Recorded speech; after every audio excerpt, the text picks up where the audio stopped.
So we're introduced to Stannis Baratheon, younger brother of deceased King Robert and older brother of Renly, and Stannis has staked a claim to the Iron Throne. Stannis has decided to squad up with the Red Priestess Melisandre, who worships the Lord of Light, and has declared Stannis Azor Ahai, the prince that was promised. If you don't know the prophecy of Azor Ahai, I don't know what you're doing here, but slide into my DMs and I'll show you the way. And don't forget that the night is dark and full of terrors. If you haven't heard that enough already, I'm sorry, it gets really annoying. Anyways, Robb is still at war with the Lannisters following Ned's death, and he sends his good pal Theon to the Iron Islands to convince Balon Greyjoy to join Robb's cause. Theon is reunited with his family for the first time in 9 years. His daddy Balon hates him, and he plans to take the Iron Throne for himself. He gives Theon the choice to help them or leave, and Theon denounces the Starks and swears allegiance to his pops like a buffoon. You're an idiot, Theon. I hate you. And lest we forget our good pal Tyrion, still hanging out in King's Landing, and he's been named the Hand of the King to rule in his father Tywin's stead. Tyrion's first move as Hand of the King is making Bronn commander of the City Watch. Now across the Narrow Sea, we have Dany, who has a super short arc in Season 2.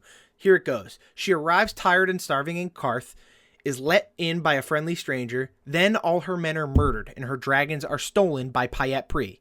She goes to the House of the Undying, kills Pyat Pree, gets her dragons back, and seals the people who wronged her in a vault. She also meets Quaithe, who gives her crazy weird prophecies.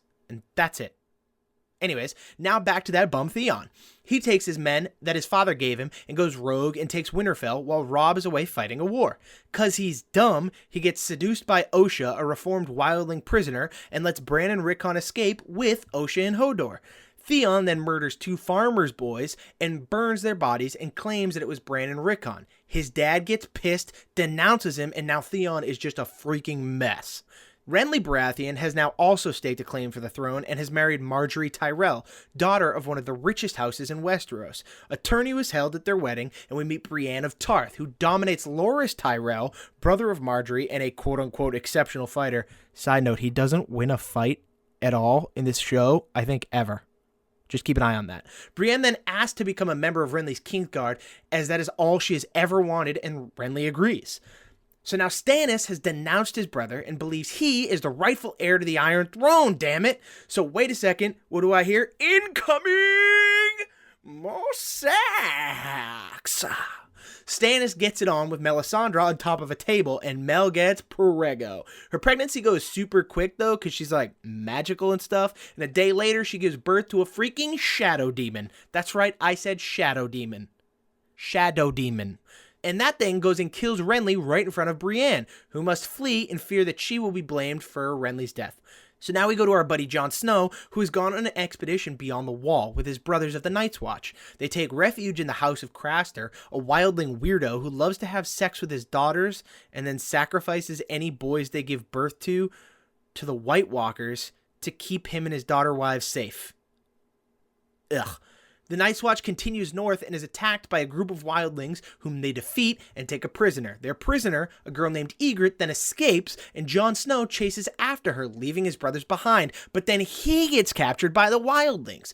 Jon pretends to betray the Night's Watch and tries to earn the wildlings' trust as a way to spy on them and their intentions. The other brothers of the Night's Watch continue their trek north and come face to face with a horde of White Walkers and their zombie-like minions, the Whites. Dope. With Renly defeated, Stannis turns his attention on King's Landing and mounts an attack that preemptively he names Davos Seaworth his hand for when he has taken the Iron Throne. Tyrion, as the current Hand of the King, prepares the defenses while Joffrey acts like a freaking buffoon. Do you notice the trend of buffoonery this season? It's dumb. Tyrion sets a trap by sending one unmanned ship full of wildfire right at Stannis' fleet, and before Davos realizes it's a trap, Bronn lights it on fire and sets off explosions that destroy half of Stannis' fleet. Tyrion then gets wounded by his own men, but is saved by his squire Podrick during the battle on the beach of Blackwater Bay. At the last minute, Tywin Lannister rides in with the Tyrells by his side, and Stannis is defeated and sent running. Lastly, Arya is on her way to the Wall with the Night's Watch recruiter Yoren, where they are stopped by Lannister soldiers looking for Gendry. They give them the old okey doke, and Gendry and Arya and Hot Pie are heading to Harrenhal now as prisoners after Yoren is murdered. Arya frees a man named Jaqen Hagar in a fire and saved 3 lives by doing so. Jaqen is apparently some sort of mystical assassin or something and offers to kill any 3 people Arya desires. She gets 2 people killed because they're on the top of her hate list, and then pulls another okey doke by telling Jaqen the 3rd name was Jaqen Hagar. Jaqen freaks out and says no way. Arya says heck yeah. Jaqen says no way and comes to a compromise. So he helps her escape from Harrenhal and gives her a special coin she can use if she's ever to come to Braavos. He also teaches her this one phrase, Valar Morghulis, which means all men must die. The hashtag Dork Podcast.